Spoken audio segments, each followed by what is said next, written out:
So we are going to start. So hello everyone, welcome to our second ASV of this academic year. I'm Lucy, I chair Student Council, which means I also get the delightful job of chairing this. Will, who is the deputy, is going to be co-chairing this with me, so our plan is that I'm going to do the first 5 motions and then will do 6.6 onwards. Just to remind everybody, this meeting is being recorded and will be posted to the SU YouTube probably some point tomorrow after this is done. And the chat function is disabled this time because we had some issues last time with people and the way they were conducting themselves in the chat. So there's that one. We've got quite a few motions to get through, so I'm going to limit it to like 10 minutes per motion because we've got 9 that I think we need to get through, and if there's any motions that people have a lot to say about, then we'll make it 15 minutes. And we'll take a scheduled access break probably around 6. I think that's all the introductory stuff. So I just wanted to talk quickly about the safe space policy. I think Yaz is going to display that on his screen. Basically, we just want to ensure that everybody treats each other with respect. Any issues with discrimination and inappropriate language / names and displays will result in a student being immediately removed from the call. I think that's that one. So then moving on to announcements, I just wanted to ask, do any of the officers, either full-time or part-time, have any announcements? Please put your hand up if you do.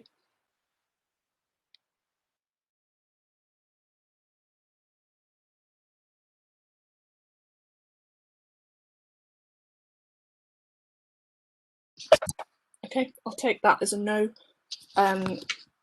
Just wanted to inform everybody as well that the voting on this ASV will take place from tomorrow, the 2nd of February at 9 AM until this Friday, the 5th at 12. And also just wanted to remind everybody that spring elections are taking place as well. And if you're interested in running and being an elected leader for the next academic year, nominations close next Tuesday at 12. I think Luke's got his hand up, so I'll just unmute him. Hello. I just wanted to bring attention. I don't know whether you're going to, Lucy. Sorry if I'm kind of jumping the gun on this one. But in terms of the motions that have gone into policy previously and are now coming to ASV, I know there's been some confusion on Facebook and kind of on like different communication channels and stuff over the day around the motions. So just worth giving everyone a heads up on that, probably. Yeah, thanks, Luke. We've had some issues in student council surrounding bylaws and things that are allowed to be passed. We're currently in the middle of reviewing all of it and it should hopefully be sorted out. But basically, there were motions that were passed within student council that were actually required to go to an ASV to get ratification that way. So that's why they're here. Some of them, I think, were passed last year. So that's why we've got kind of more motions than usual. Also, just to remind everybody, if you want to speak, please can you put your hand up and then either Will, Yaz, or I will send a request to unmute yourself and then you will be able to speak for 90 seconds. Okay, next is questions to officers. So if anybody's got any questions, please put their hand up. Yeah, I think Luke has one, so.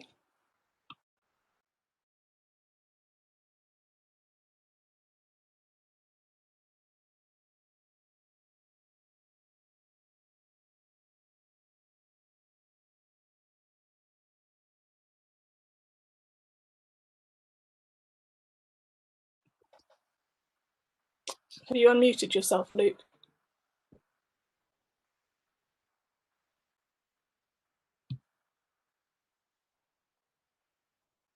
I don't know what's... Right, I'll just send the request again.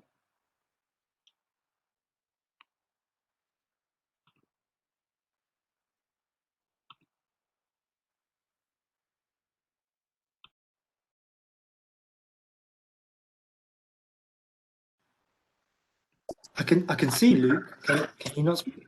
It looks like he's unmuted, but I can't hear anything. Apologies. That was very crackly. I think It might be. Yeah, there you go. Oh, that's lovely. Oh, I better start my video again then. Right, hang on. Yeah, so hi.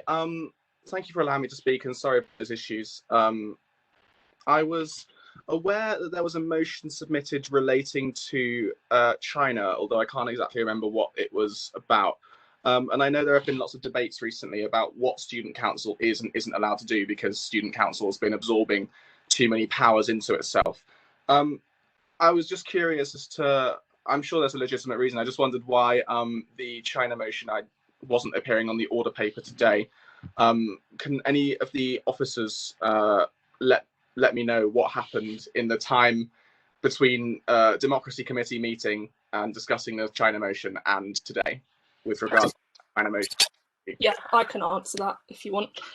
So basically, obviously that motion came to Student Council and there was widespread opposition to it purely for security reasons, like there were genuine, legitimate security concerns over passing it. Lots of members of council expressed concern to me over potential implications with the new China security law. So I have the power under bylaw 404 to block motions from coming to ASV. So that's what I've decided to do for the meantime. Obviously, it's not a closed off issue, it's a very important issue. But just with the particular wording in that motion, we felt that it was a genuine security concern both for our staff and students. So that's why it was blocked. Yeah, I think Bede has put her.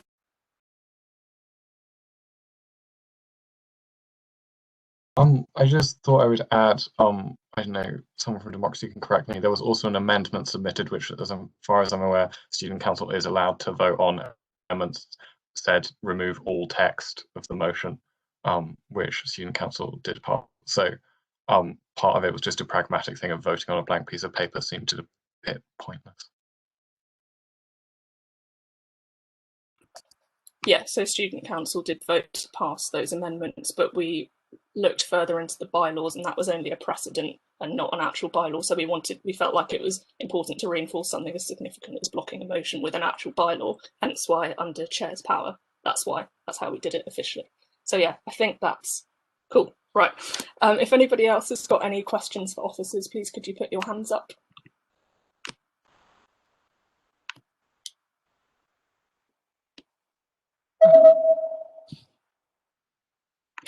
I think Luke's got another question, so I'll just let him unmute himself again. Yeah, hi, me again. Sorry. If you could use themselves, that would be great. But also, I just wanted to ask for an update on from the education officer, if possible, if she is here, on her work on securing better mitigation policies than the ones the university put in place. I know we've had various town halls and things, but I wondered if there was anything going on behind the scenes that I haven't seen, or that we haven't seen. Hi, Luke, and hi, everyone. Yeah, so it is a continued thing that we are asking for, a proper safety net, a proper no detriment policy. At the minute, the answer continues to be no, because as we know, this uni is, a bit shit. Excuse my language. There's now pressure actually coming from some academics and academic departments to have an actual blanket mitigation policy like a no detriment policy, because departments are now straining under the amount of mitigating circumstances requests that they're getting. And everyone that's here, I would advise put in mitigating circumstances, no matter how small you think your circumstance might be, it will help. But because so many people are doing that, it's putting so much pressure on staff. So now we are actually getting some support from academic departments, which might get us somewhere or might not. I can't give you any major assurances either way. However, there is another student newsletter coming out to students tomorrow around the extensions policy. So obviously the university gave blanket extensions for January. The policy has slightly changed, but all that information will be in the student newsletter tomorrow. So keep your eyes peeled for that. Yeah, I hope that's okay.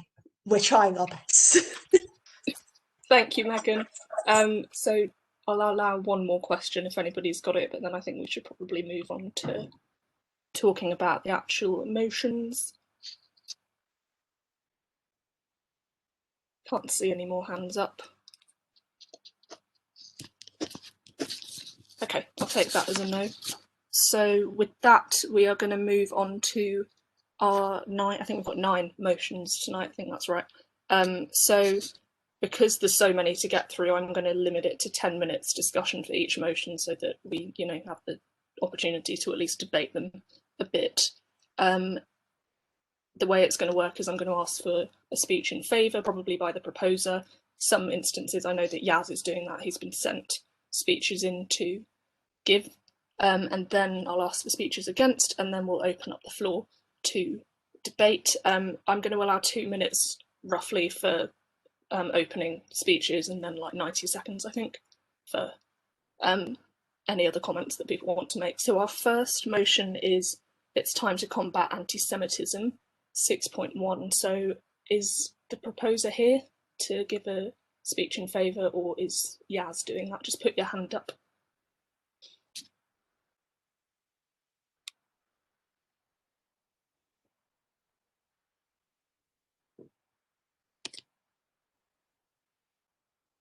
Okay, I can't see hands up. Would anybody like to give a speech against this motion?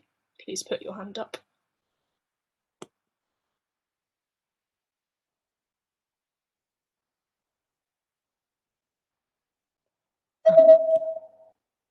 Okay, I can see a hand up. I'll just send a request to unmute. Hi, is that working? Yeah, we can hear you. Yeah, sorry, I haven't been nominated on behalf of anyone, but I'm an Israeli Jew and I feel incredibly strongly about the IHRA definition from so many perspectives, both Israeli and Palestinian. It's been proven to be one of the most divisive and controversial cases of definitions of anti-Semitism out there. It has not helped Jewish people across Britain. It has instead forced us all to be incredibly silent about the crimes that Zionist Israel is able to commit. It has limited the capacity for reasonable debate, both from an Israeli and a Palestinian perspective, on what Zionism is, on what anti-Semitism is. And for me, one of the most important things that happened recently was that the director of the Pearce Institute of the Study of Anti-Semitism in the UK spoke very strongly about how limiting anti-Semitism to anti-Zionism and equating those two things disavows Jewish people across the UK and Jewish diaspora beyond the UK from engaging in a healthy and important and constructive debate about what anti-Semitism actually looks like, when the majority of anti-Semitism in the UK is not related to Zionism at all. I think this is an incredibly dangerous definition. I'm aware that there is a high level of support across the UK for it, both from Jews and non-Jews, but I think it's incredibly important that that we recognise that mandating the SU to support the IHRA definition will endanger Jews, it will endanger Palestinians, and it does severely limit the freedom of speech of everyone involved. Thank you. I think David Bush was next, so I'll send a request to unmute. Yeah, hi, can you hear me? Yeah. Okay, I'm just going to give a speech in favour, that's all right. So basically, this motion, we didn't expect to hear this because it was passed democratically by Student Council almost a year ago. I know there's been some iffy things with the bylaws, but it's something that as a Jewish society we did not expect to hear, and we were really surprised when you saw this on the list, we weren't even given any notice that it was going to be coming forward. But secondly, this motion, it's really simply about tackling anti-Semitism and protecting Jewish students, and IHRA does that to some extent. It's not perfect, but it doesn't need to be. It does help protect Jewish students. I know you will disagree, but the majority of Jewish students do feel safer when IHRA is adopted. Secondly, the point about it, so I'm sure some people will raise points about that the university has adopted IHRA. It has recognised IHRA, but has not fully adopted it. Like the Vice Chancellor Croft has repeatedly said to the media that they haven't done so. So it's really important for the SU to protect Jewish students. And this vote, it's not really a vote about IHRA definition. It's a vote about telling Stuart Croft that anti-Semitism has no place at this university and simply to protect Jewish students. And with that in mind, I'd like to urge all of you to vote for it. Thank you. Thank you, David. I'm just going to send a request to Luke Mepham because I think he had his hand up. Thank you, Lucy. Yeah, I just wanted to give a little bit more context into kind of what's changed, I suppose, since the motion was originally written and submitted. So, obviously, owing to the this originally being voted through by Student Council and kind of the bylaw change, the SU did adopt the IHRA definition into the SU bylaw 8 as mentioned in the resolves. And also since then, actually earlier on in this academic year, so last term, Stuart Croft did agree to adopt the IHRA definition, partly due to pressures by the Education Secretary. Yeah, so that has been used kind of in disciplinary cases and stuff that on the university side and is now in their policy. So the majority of the resolves are kind of done, and I suppose were done when it was passed the first time. But yeah, just as an update, I think that's helpful. Thanks, Luke. I think Conrad had his hand up, so I'll just send a request. Thanks. I initially wanted to speak in favour of the motion, but I think David's really said it all, honestly. I don't think there's really much I can add. Okay. So I can't see any more hands up. Don't think. Toby's got his hand up. I will send you a request, Toby. Thanks, Lucy. Can you hear me all right? Yeah. Perfect. My exec member Dave has said something a lot. Sorry, Toby, he, him, and President of the Jewish Society. This is mostly a symbolic vote, as Luke said. Like most of the clauses in there, including the change to the bylaws, have now been done university very begrudgingly, and they still won't say so publicly and have backtracked in interviews with Raw, etc., etc. You know Stuart Croft, you know how it works. But basically, I think the key thing about this vote is a symbolic vote. It's great to see Noga here. Hello, beating at last. And there isn't complete consensus among Jewish students, but the vast majority of the members that I represent as president of the Jewish Society are clear this makes them feel safer on campus, and especially a vote like this, which is mostly symbolic. I think it's important that we stand with Jewish students and say that we're listening to your concerns and that we'll vote with you. So thank you. Thanks, Toby. I can't see any more. Oh no, I can. Phillips, I think. Hello. Hiya.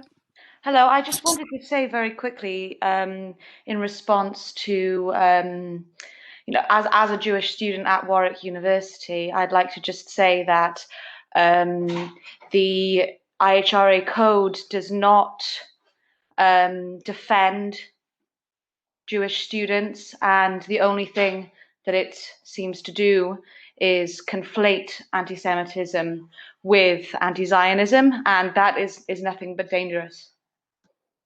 Thank you. Thank you. I'll just allow Toby to come back to that point. Thank you. Yeah, sorry, I wasn't sure if there's how this works quite. Thank you, Phillips. Recommend joining the society also if you want to have more of these debates. I understand there is not a consensus at all. Like there are issues with the definition. I've spoken to Jewish academics, Jewish students, listened to their concerns from the perspective of the Jewish Society and the members I represent. But of course, that's not all Jewish students on campus. And as a Jewish Labour Party member who is quite active in campaigns against anti-Semitism, it's an imperfect tool. There are valid critiques, but on a vote like this, mostly a symbolic vote, and on IHRA generally, the university consistently gets easy cases wrong. And I think when we're in a situation where they can't get the easy cases right, sometimes imperfect tools like IHRA are all we've got. I agree, like it'd be better to have wholesale anti-racist reform of how the university actually deals with issues and minorities and their concerns. But in the context we're in, this is a step in the right direction, at least from my perspective. Thanks again, Toby. We're going to allow 2 more speakers on this because we've got a lot of motions to get through. So I think Zach was next. Hello, can you hear me? Yeah, we can hear you.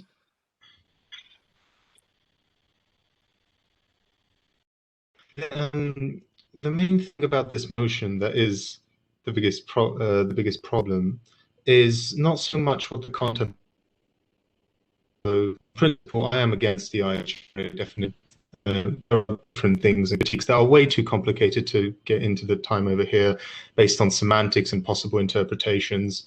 A lot of these criticisms tend to be overlooked by the side that proposes it, as saying that these certain examples could be, they could be constituted as anti-Semitism. But the thing that's specifically about this motion here is that if you look at what is being shown on the screen right now, it mandates for things to be, it mandates for certain positions to be done by 7 February 2020 and March 2020. How can an SU motion call for something to be adopted a year ago? It makes no sense, and it completely, the fact that this is even being debated now shows that the SU's procedures are completely broken, that there needs to be strong overhaul. The fact that, and this is a side effect of a situation that happened with the divestment motion that Warwick Friends of Palestine members presented in November. So both sides, we're not happy about the situation.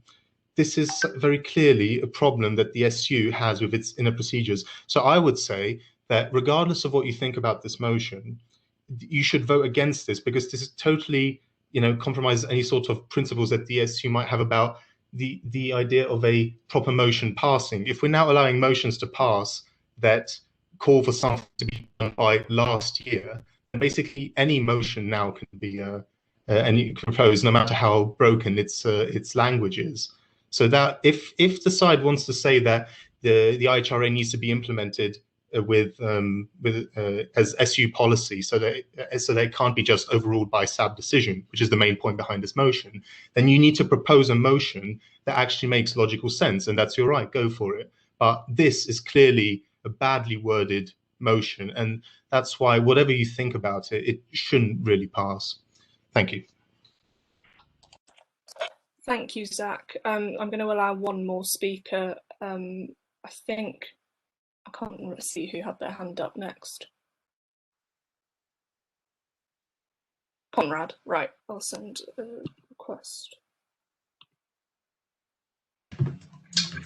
I'd just like to say that the definition we're arguing now is 38 relatively uncontroversial words.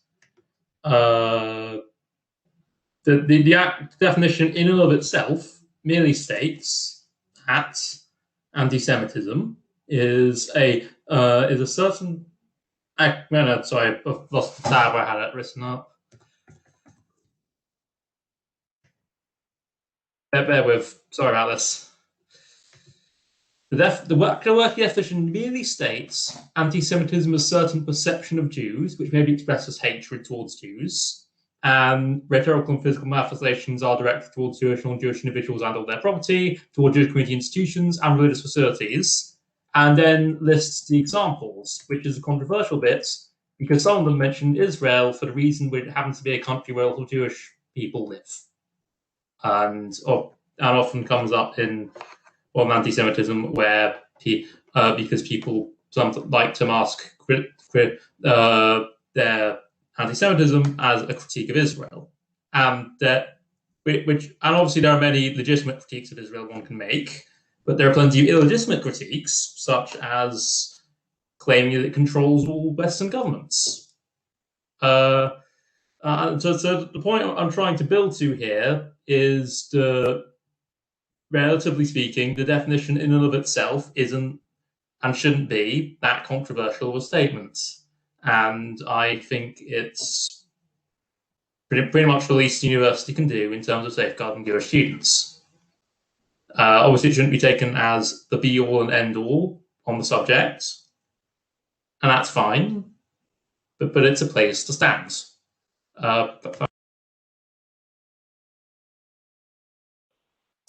Okay, I think that's everybody who wanted to speak. I mean, I think we need to move on to the next one now anyway because of time constraints. So our next motion is 6.2, which is the SU space motion. So could the proposer or the seconder please put their hand up? Fab Prisco. Hello, I'm gonna get video up. All right. First of all, can I say hi to everyone? Because I haven't seen loads of your faces in ages, or your names, frankly. So hi. All right, let me start off. This motion was one of the ones that was proposed a year ago, and the idea was to create a permanent physical space that could facilitate collaboration between liberation groups and provide support to those facing discrimination. All the stats are in the motion, so you can read them if you'd like. The motion, combined with the advent of home working, also presents the opportunity to carefully review how all SU spaces are used. There is space in the SU, but it's so poorly organized that before the pandemic, I witnessed this myself. Some staff members enjoyed really spacious offices, and others were bumping elbows while typing emails. Clearly, the coronavirus raises questions about the viability of a physical liberation space. But the way I see it, and I'm sure the way other people will see it, is that the pandemic will eventually pass, and liberation groups at Warwick will likely bear the brunt of the after effects. A physical space for marginalized students and staff will reassure them that their lives matter, they're in good company, and most importantly, the SU supports our fight for equality. Thank you, Prisk. Can I ask for any speakers against this motion? Please put your hand up.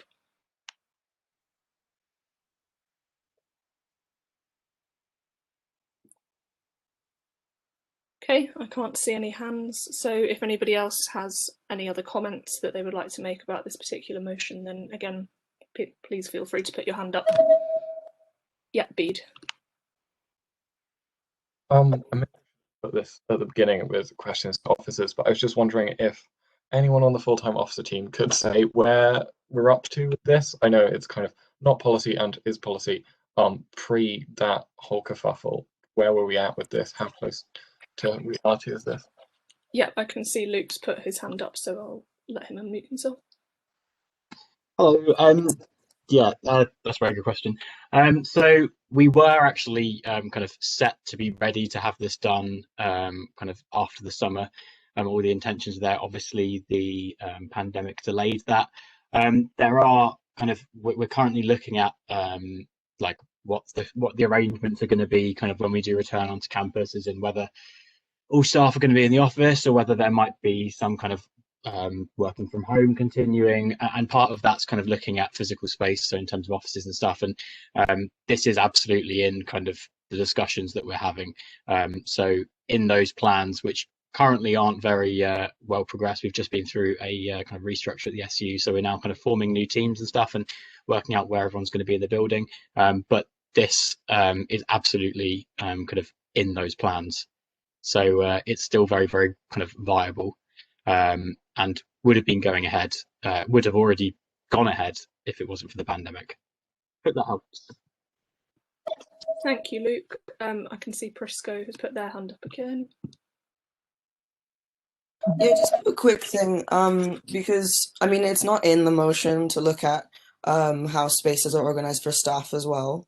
But I just want to know if there's been any thought on the fact that staff members have been saying for years that they're a bit crowded, and it seems like they're not being heard. So I just wonder if that's really being considered, and if staff members' voices are coming in to the conversation as well.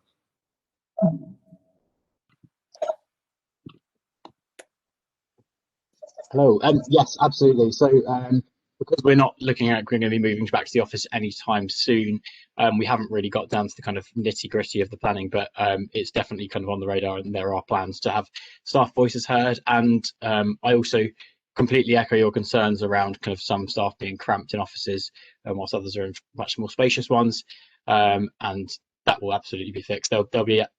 There's less staff that are going to be in the building now, owing to the SU having less staff than it did a year ago. So that should kind of help to alleviate some of those issues. Thank you, Luke. I can see the other Luke has got their hand up, so. Yeah, thank you. I'm actually the better Luke, in my humble opinion.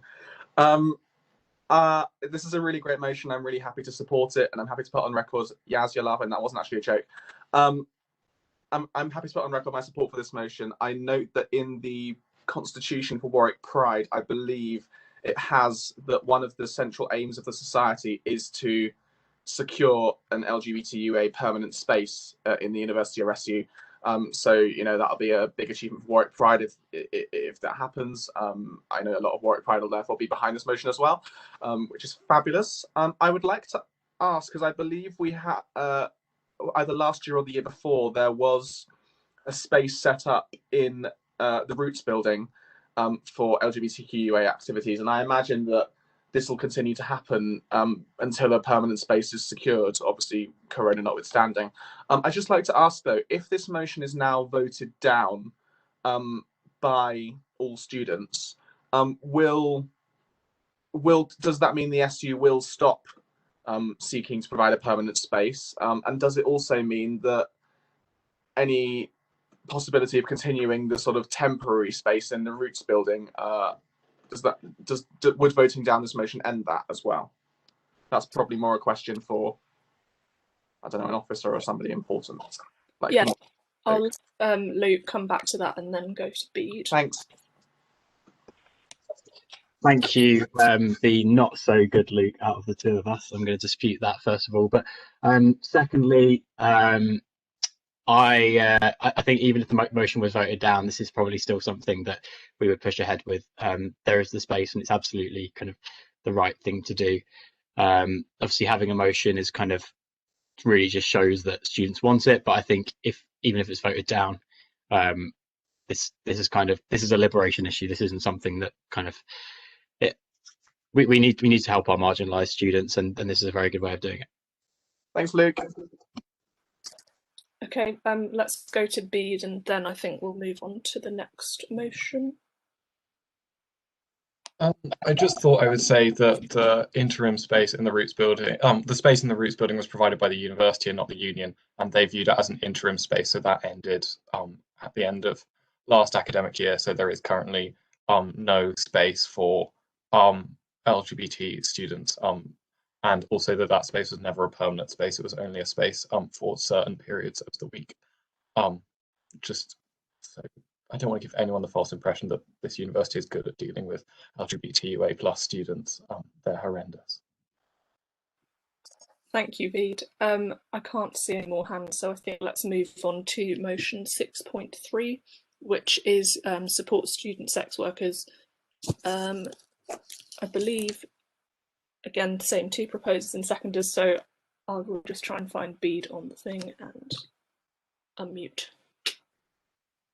Yes, this is a fairly unradical motion based largely on keeping up with NUS, National Union of Students policy, and the motion is largely based on their motion. It basically advocates for the university to lobby for decriminalisation, which is supported by every major sex work protection organisation, and also to just supply some training to Advice Centre so that when students if a student sex worker needs advice from the SU, then they can rest assured that they will be safe in the SU, and the SU will provide them useful advice as it does with housing or any other number of issues. I would also add, in the wake of the pandemic, that I'm pretty sure, I haven't seen statistics on it, but anecdotally from sex worker organisations I've worked with, the number of online sex workers has gone up quite dramatically with the rise of things like OnlyFans. So this motion was pressing when it was passed incorrectly at Student Council a year or so ago, and it's even more pressing now. So I urge you to vote for it. Thank you, Bede. I can see Yagna has got their hand up, so request unmute. Hi, you can hear me, right? Yeah, we can hear you. Brilliant. So I would like to reject this motion, in particular the point on student sexual misconduct policy. So there are a number of points we need to consider when we're talking about prostitution. So if prostitution becomes a job, what is left of sexual harassment? So this is to link to the point of sexual misconduct. So if a teacher asks me how much, currently it's sexual harassment, but if prostitution is a job, maybe they're helping me for my employment prospects.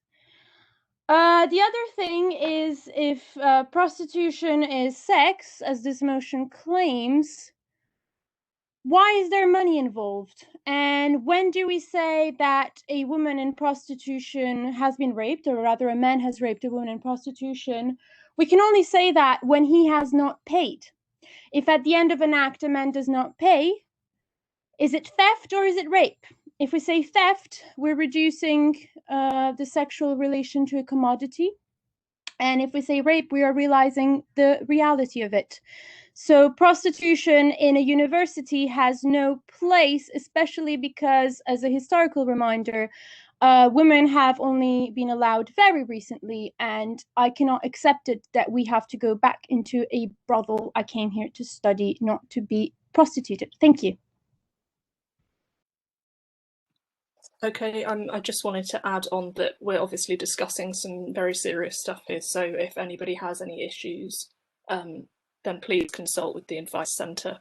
I think I'll allow Bede to come back to that because there were some points raised there. Right, first things first, let's address this very narrow definition of sex work that you're operating with. Sex work includes stripping, escorting, girlfriend experiencing, men who have sex with men,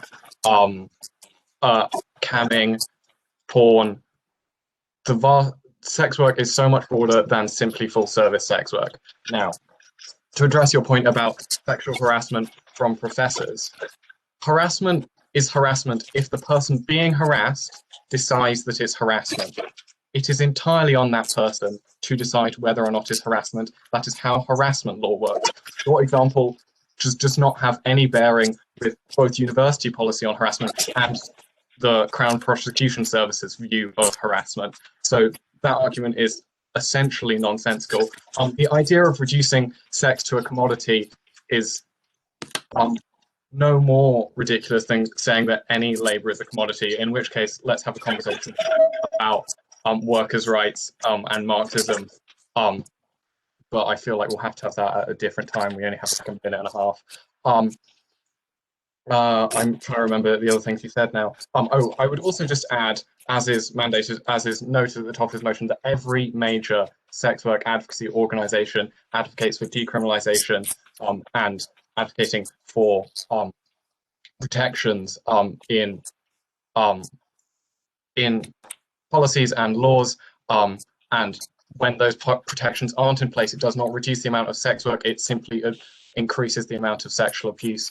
And finally, to say that with the government being what it is and what it has been for the last decade, the number of sex workers has increased dramatically, particularly among poor people, and I do not think it in any way helps those poor people if you expel them for committing sex work, which is specifically why that is in there. I have been, in the process of writing this motion, spoken to a lot of student sex workers who have felt endangered by university having no specific exemption for sexual misconduct, for classifying sex work as sexual misconduct. And this is not to exempt if a sex worker feels that they have been abused, which is how harassment works and how assault works. This does not in any way invalidate that. That is not what clause whatever it is about the sexual misconduct policy advocates for exempting the act of sex work from the university bylaws. Sorry, that was a lot.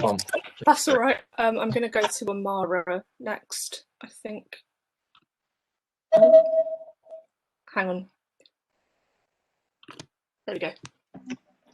Thank you. Out of fear of repeating Bede, I'll try and keep it short, but I'm just very, very scared that the previous comments did not understand the notions of consent at all, and I just assumed that was a basic understanding that every individual should have. But if a person is not comfortable with the remarks, comments, and advances made towards them, that is not consensual, regardless of what professional work they are actually in. I need to understand that sex work is legitimate work, and so therefore sex workers are entitled to their human rights, their autonomy, their dignity, fair labor, and support from a students' union. Any attempts to disregard or push this aside is dangerous and completely dismissive. I've completely forgotten a lot of things that you have said. I'm just grossly afraid that these are views that are held by our student body regarding a legitimate form of work. I do encourage people, if they do share such views, to come to the SU's different trainings held by SAMPAR, because there's a lot of education that needs to happen, because you're making sweeping statements which are very dangerous. Thank you. Thanks, Amara. I'm going to allow Mikhail to speak, and then we'll move on to the next motion. So, hello. Apologies, I haven't got a camera. I'm in favour of this motion broadly. I just wanted to quickly ask the proposer of this motion whether they. I'm assuming that part of this motion isn't that people should be allowed to use accommodation rooms to operate a sex work business out of. I just wanted to clarify that. But in general, I'm fully supportive of this motion.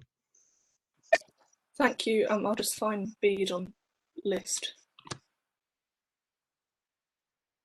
Yeah, scroll down to the resolves, please. I wrote this motion a year ago. I'm sorry, I can't remember off the head. So it doesn't condone or allow. It would mean that if someone was carrying out sex work from their accommodation, they could not be expelled for that. But I would also point out that general practice among sex workers is not to use anywhere you're living as a place to conduct sex work, particularly for female sex workers, for obvious reasons of like harassment and stalking.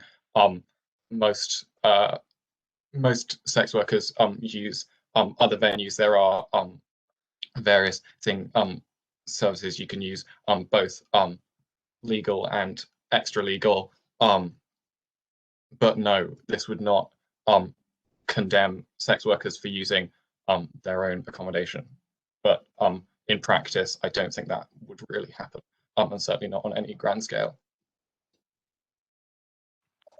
Thank you, Bede. I'll just allow Prisco to speak as the seconder, and then we'll move on. Sorry, just to answer that question, I am almost 100% sure that in your accommodation contracts, it does have a section on not allowing students to conduct business on the premises, because you need to be registered with, well, you need to tell people where you're conducting your business. And if you haven't registered with accommodation, then you aren't paying like things like taxes on your business and all that. So I'm pretty sure it's not allowed regardless, and this wouldn't be an issue and wouldn't have to be covered by this motion. Thank you for clarifying that. Okay, let's move on to motion 6.4, which is a review into sexual violence resource allocation, I think. I'm just waiting for Yaz to get it up on the thing. Okay, so is either the proposer or seconder here to speak in favour? Sorry, Lucy, just to interject. I did receive a statement. So unless the proposer is here, I'm going to read that out. I don't see a hand up, so I'm going to go and read it out then. Bear with me.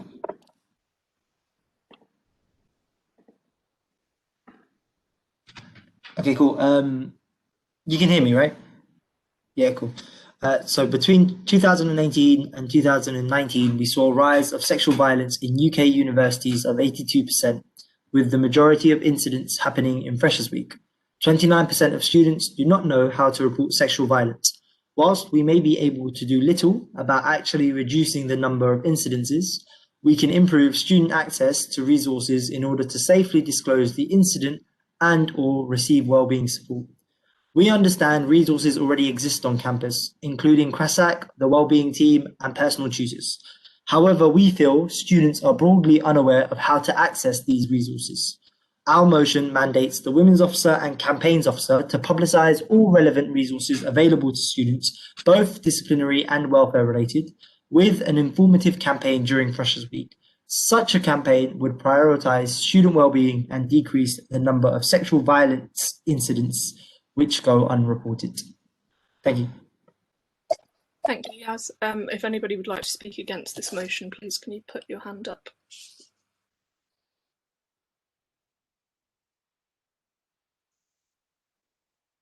Okay, can't see any hands, so if anybody else has any comments that they'd like to make about this motion, please. Yep, okay, Mara.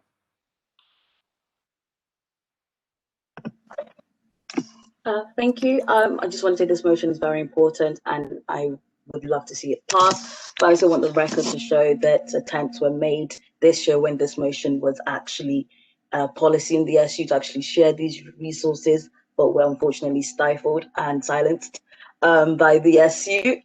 Just let the record show that led to a lot of backs and forths and just led to a lot of annoyance from it happened here, the society who actually created the resources. However, after a few protests, complaints, and comments, they have finally been shared and happily been shared by the SU and has been posted on the SU website. But yeah, so let's get this passed so that this problem doesn't happen again. But even when it was policy, the problem still persisted. Thank you, Amara. If anybody else has got anything they would like to say, please feel free to put your hand up.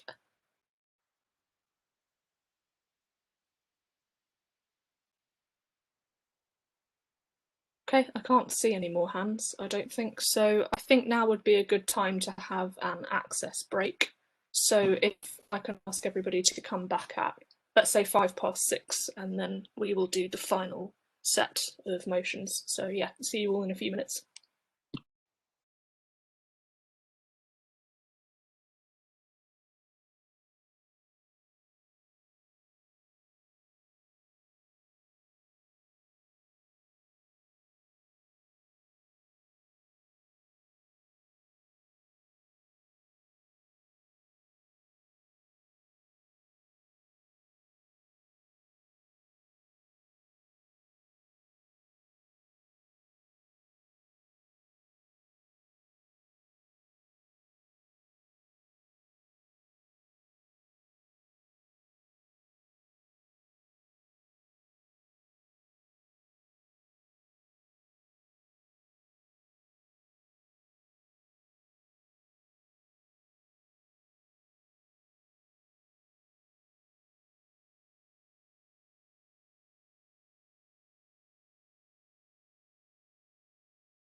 Okay, it's 5 past, so I think let's get started and get through the rest of the motions. So our next motion is 6.5, sexual violence prevention training. So I got either Amara or Bede to speak in favour of this one.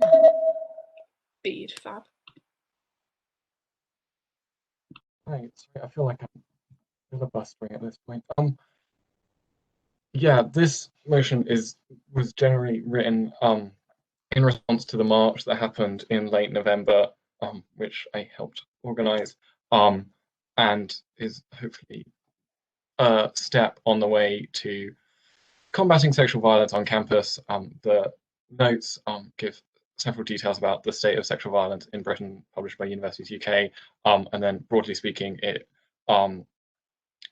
asks every member of the union, and in particular front-facing staff in the union, such as like night out staff and security staff, to have special training to deal with sexual violence, and which is everything from harassment to rape. And yeah, I think basically, yeah, we should stop sexual harassment. This isn't a controversial one. I don't know why I'm monologuing. Thank you, Bede. If anybody would like to speak against this motion, please can you put your hand up?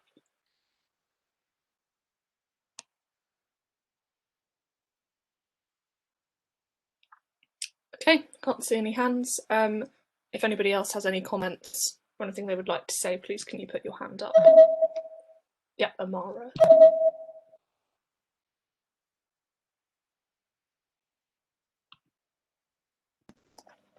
Hi, this is just me welcoming Luke Metham, because I know there is quite a few updates from the SU in relation to this motion whilst it was passed, just to welcome to say what the SU have done so far, because yeah, that's just it.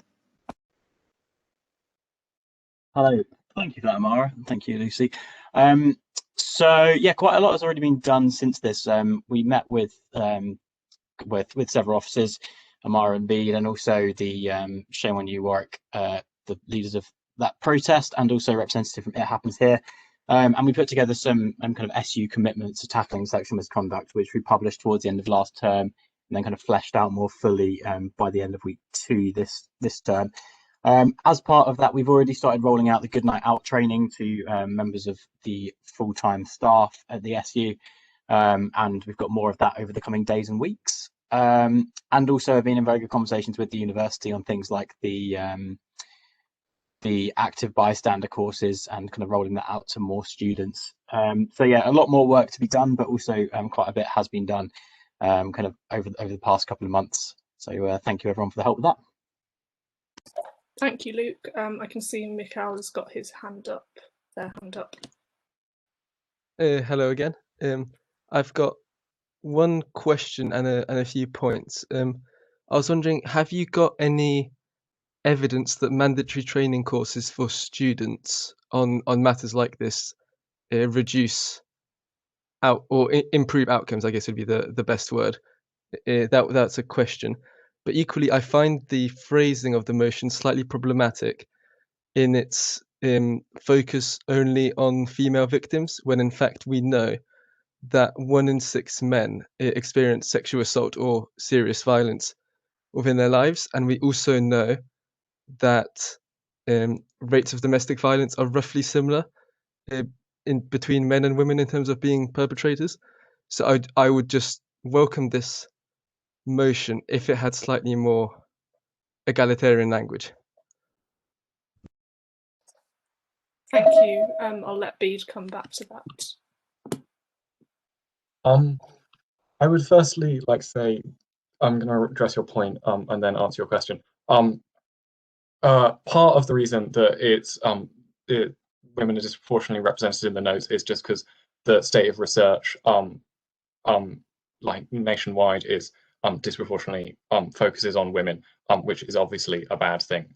But I'm sorry that my notes reflect that. I did try to include in the notes that statistics about sexual violence towards men, and also I've included a bit about sexual violence between men, which is obviously also a problem. So I do apologize, but I would say that it's not entirely my fault, and I did make an effort to include statistics about men in the notes. So yeah, I'm sorry. And in terms of is there evidence that training will reduce sexual violence? I don't know is the honest answer. It would seem to me fairly it logically follows that people finding out about sexual violence and having education around consent does reduce sexual violence. I know it does in younger children, as in the earlier that you teach sex education and comprehensive sex education does reduce the amount of sexual violence. So logically, it would follow that if it works for them, it would work for older people. And also, I would point out that the training that we are offering goes beyond simply training people to not commit sexual violence. It also goes along with active bystander intervention training, which you can sign up for on the SU website somewhere. Just Google active bystander training to help people deal with sexual violence that they see happening as a bystander, as an outside party, and also gives people training about how to deal with things after the fact, which is equally helpful. Hopefully that's answered your question. I'm sorry if there is any more details or I missed anything. Thank you, Bede. I can't see any more hands up. I don't think. Not new ones anyway. Okay, I think that's it then for that one. I keep forgetting, and Yaz keeps messaging me as a reminder to vote on these motions in the actual ASV from tomorrow at 9 AM. I see Luke has got his hand up, so I'll just let him speak and then we'll move on to the next one.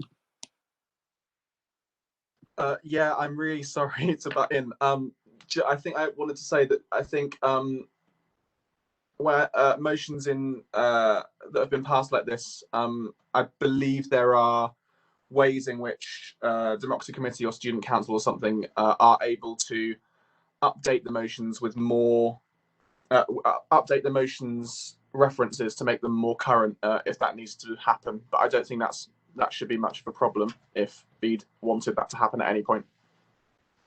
I think there are ways to do that, but don't quote me. Bye. Thanks, Luke. I'll just unmute Bede if she wants to respond to that. Firstly, Luke, I'm going to apologise on behalf of the chair for misgendering you. Sorry, my bad. Secondly, yeah, as far as I'm aware, policy of the SU is policy for 3 years, at which point motions get opportunity to be renewed, and at that renewal point, Democracy Committee or various other committees have the opportunity to update notes, which happens fairly often, and to get rid of resolves that have already been carried out and such other things, just to update motions, which obviously, yeah, I don't want my motion to be special and not receive that.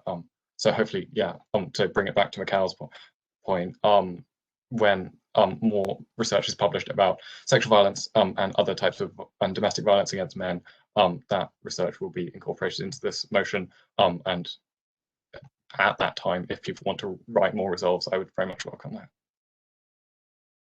Thank you, Bede, and apologies again for misgendering you, Luke. Right, I think that's it then for that one. So with that, we are going to move on to 6.6, and I'm going to hand the reins over to Will, who is going to do the last 4 motions, if he's here. I think he's here. Hello. Hello. Right, I will mute myself and let you take over. Hello, everyone. Yeah, we'll move on to the next motion, which is increased module feedback for students. Could we please have the proposers for this motion to open it up for us? What's up? Well, I got a speech for this one as well. So unless the proposer is here, I'm going to read that out. Cool. As I unmute myself. So I've got here. Undergraduates who are able to choose optional modules, either in their own department or another, need to know what other students have said about their experiences, otherwise they are choosing blind. Departments already routinely ask for module feedback, so this data already exists. There's no extra work involved in terms of data collection. The only new part of this system, which would require thought, would be how this information is presented in a way which preserves anonymity and confidentiality. Perhaps it is only the quantitative data which is disseminated. Academic staff may argue that sample sizes are too small and open to manipulation by individual students. This can be overcome by publishing cumulative data based on feedback which for many modules already exists. The cost of individual modules is likely to be the single most expensive purchase decision that young undergraduates will make at this stage in their lives. Today, virtually every other major purchase decision in life is supported by data, whether it's buying a car, selecting a holiday, or choosing a pension provider. Why should university module choices not be treated the same way? Academic staff will no doubt resist greater openness. However, we believe that as students are asked to take on ever-increasing levels of debt to fund their studies, the right to access this information, which already exists, is reasonable. We also believe that publishing this data will drive up teaching and academic standards. Unlike some of the other motions presented for voting, this pragmatic proposal, if adopted, can offer real help to students. The current system, to a degree, requires some students to take a punt. Please let me know if you require any further details. Kind regards, David Silva. Thank you, Yaz. Do we have any speeches against this motion?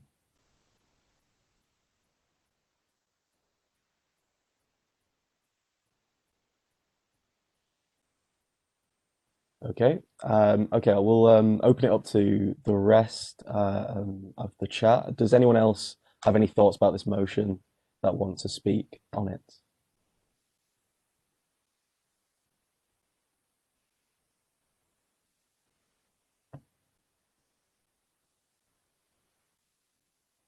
Okay, if we don't have any more people to speak, is the proposer here to kind of give any last comments, or should we just move on? Yeah, okay, we'll move on to the next one, 6.7, which is Warwick SU supports the rent strike. Could we have the proposer and seconder to speak on this? Wait, Emma, was that a hand for the previous motion? Yeah, it was. Sorry, it took me a really long time to figure out how to raise my hand. That's okay. I just wanted to question. Obviously, the proposer is not here, but whether the feedback that is given on modules is really for presenting it to prospective students. Because I know when I've filled in that information, it's to be constructive and to improve that module. And not to give anyone any guidance in terms of whether I think that module should be taken or not. So I think it would change the process quite severely. That would be my concern. Yeah. Thank you very much. Zach? I just want to say that the proposer of the motion about the rent strike said that they can't be unmuted. They want to be unmuted to speak, but it's not letting them happen. So, yeah. Sorry, Zach, just to cut in. So we would request the unmute, and then they should be able to unmute themselves after that. So once Will tells the proposer, whoever wants it is, to put their hand up, then we should be able to unmute them.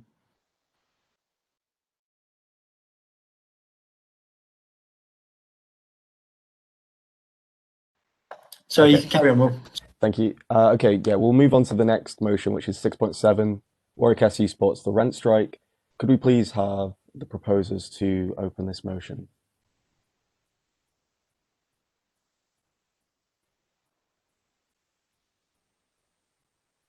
I just thought this platform's really difficult to use. If you click participants, then all the names come up, and then next to it is a thing that allows you to raise your hand.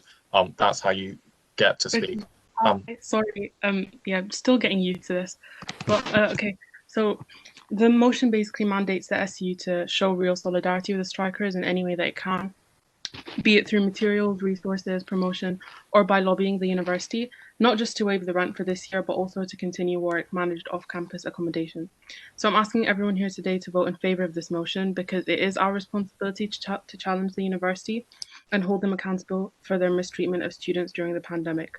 And as representatives of the student body, the SU should be mandated to support the strike and lobby the university for our demands because there's been an overwhelming consensus amongst students to support the strike. And we've got almost 800 of us striking with no plans of stopping until every student gets fair treatment. And the waiver definitely was not enough, and it still leaves so many members of our community financially vulnerable, and safe housing should be afforded to everyone, especially during a global pandemic. And the SU needs to be on our side, so please vote for the motion. Thank you for that. Does anyone want to speak against this motion? Could they just put their hands up?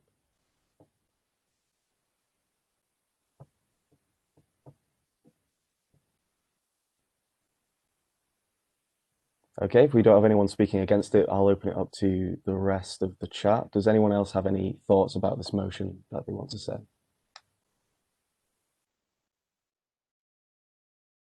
Luke. Hi again, it's your fave. If it would be possible, I think, are there more resolves than I can see on the motion right now? Oh my goodness, what have I done? I broke it. Yeah, so I just wanted to ask, resolves 12 and 13 talk about the SU giving money to the rent strike, as it should do for a cause which it supports. However, I'm slightly worried that there are no kind of costs or estimates of costs or limits on costs given. So could the proposer or seconder either share with us the amount of money they think the SU will be asked to spend, or could they please share with us how the amount of expenditure will be moderated, whether it will go to some kind of impact committee that everybody loves or something like that, to decide on whether the expenditure is sensible, reasonable, proportionate, and so on. Thank you. Thanks. Does the proposer want to come back on that point Luke made, or are you okay to move on to other speakers? Okay. I think Asma put her hand up. Yeah. I might just unmute and then go from there. Yeah. Yeah, that's fine. We don't obviously mind being in dialogue with the SU or with any committee and discussing how much is a reasonable cost. Like, yeah, that's fine. Thank you. Okay, we'll move on to some other speakers. Beat first. I would just like to address to Luke that it is the onus is not on motion proposers to cost their motions. It is on the SU to work out how it puts motions into practice. And so, like, obviously there will have to be like pragmatic processes to go through, but it is not on the proposers of the motion to say how they will afford the motion. Thanks, Bede. Do we have any more speakers on this motion who want to speak?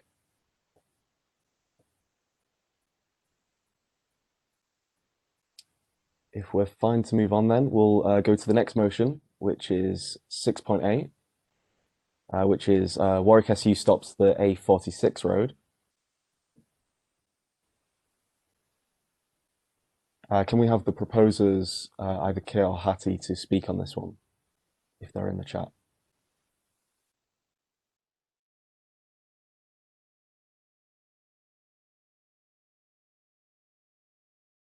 Yes, do we have the proposers?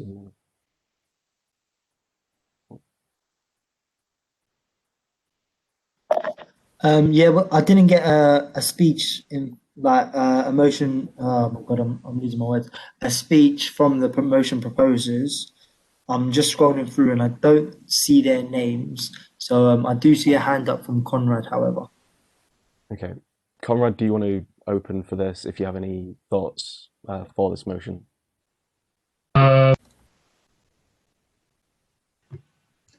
Yeah, I'd like to speak in support of the motion, which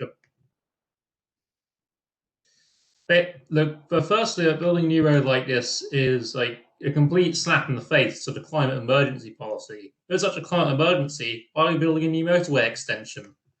Like air quality in Coventry has been poor air quality in Coventry has been linked to over 160 deaths, and British air quality is already among some of the lowest in Europe. So I think building a new link road through past Bath would be a bad idea. It would definitely worsen air quality. Then, of course, like it'll increase traffic levels, which is a student union issue because it slows our bus and train movement, our movements by bus or car.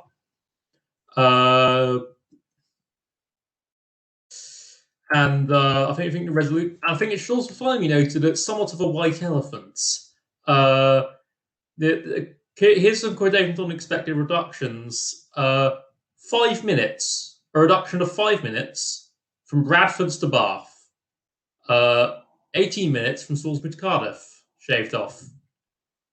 And over £45 million and increased air pollution and irreparable damage to the climate, and horrific traffic density seems rather a high price to pay for 18 minutes off the journey from Salisbury to Cardiff. Thank you for letting me speak. Thanks, comrade. Mikhail, do you want to speak next?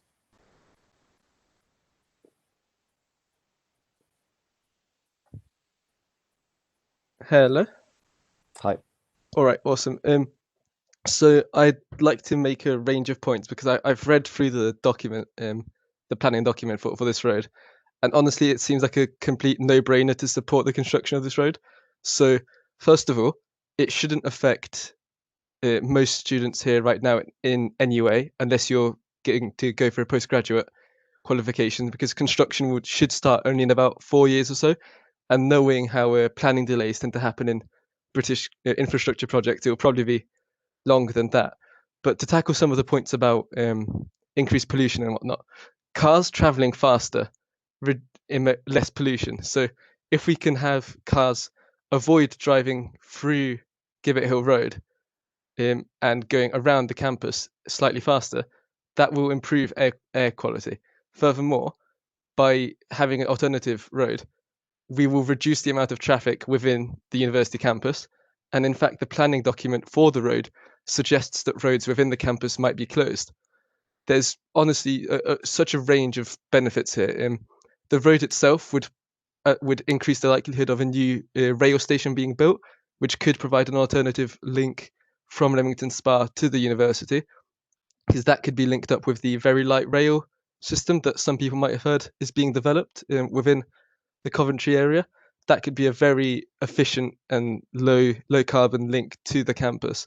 There's segregated cycle paths and pedestrian walkways along the majority of the road, and there's various other junction improvements around the local area which will reduce traffic, which would also probably lead to a reduced bus journey time from Leamington Spa to the campus. Honestly, it just seems like a no-brainer to me. Thank you, Mikhail. Do we have anyone else to speak either against this motion or for this motion?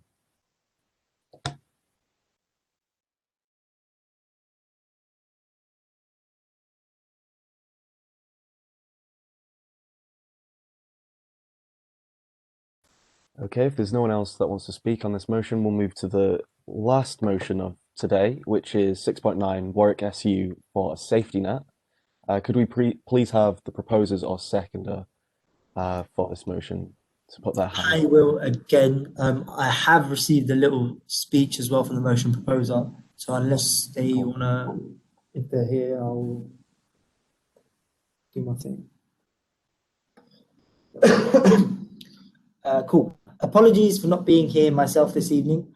Myself, Ollie, and other members of the Education Committee worked to put together this motion to help show the university the extent of the student feeling about the lack of an adequate safety net and general student support this year, both academic and pastoral. We hope with this motion to give the sabbatical officers and all academic reps wide scope and support to argue on our behalf. Argue for a better safety net and other measures of support whilst we continue to be subject to ongoing and open-ended restrictions that in some way or another have been going on for nearing a year now, with a significant escalation occurring from the middle of term 1.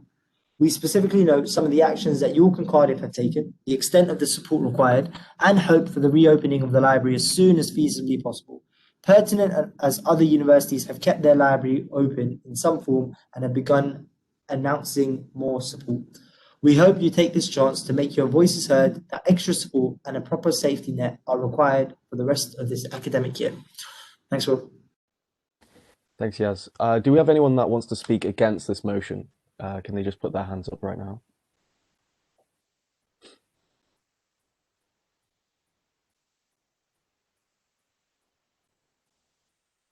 Okay, if we don't have anyone to speak against it, I'll open it up to everyone else.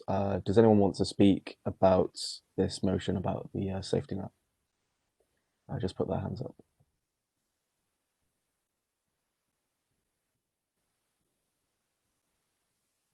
Megan?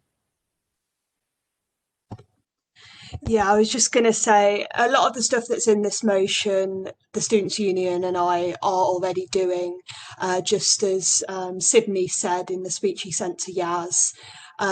Whenever we go to the university asking for something, it's always helpful if we have an all students vote behind us and therefore a mandate for what we are asking for. So I totally encourage you to vote for this motion. Yeah. Thanks, Megan. Do we have anyone else that wants to speak on this motion? Okay, if we are done with that motion, then we'll move on to any other business. So if anyone has any questions for officers that they didn't manage to ask earlier, then here's the time to ask, or any other thoughts or opinions that you want to kind of have on the record before this meeting ends.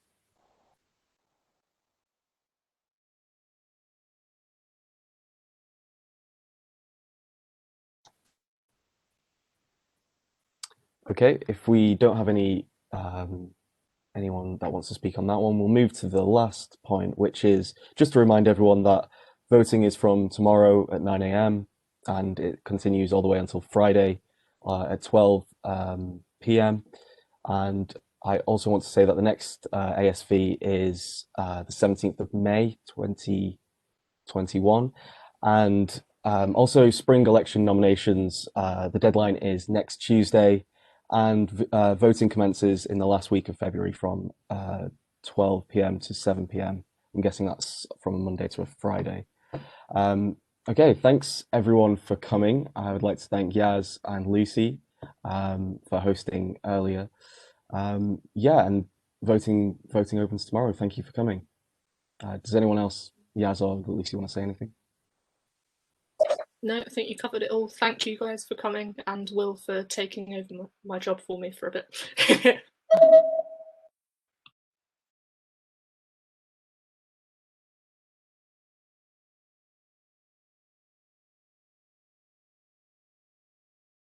I think there's another hand up, team, just before we leave.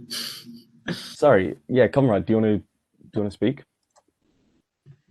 Sorry to hold the meeting up. I'd just like to say I've enjoyed this meeting. Thank you very much to Student Union for organising it. Sorry. You're welcome. Thank you very much. Thank you for coming.